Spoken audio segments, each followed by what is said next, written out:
I'm taping this today from the Women's League Synagogue at the Jewish Theological Seminary, where my daughter-in-law, Gavi, just became a rabbi, and it's wonderful to now have her not only as a daughter-in-law, but also as a colleague.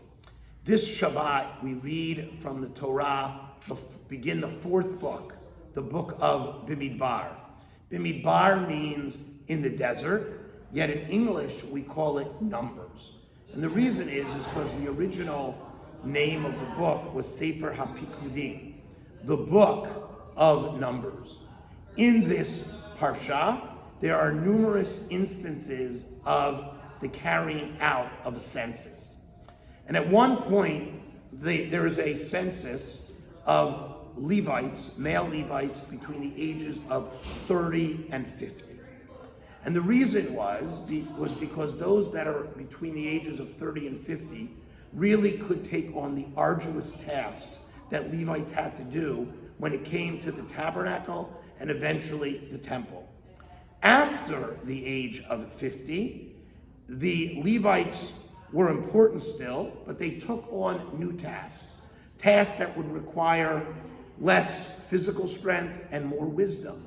Things such as singing the Psalms, or opening and closing the gates, or acting as a mentor to younger Levites.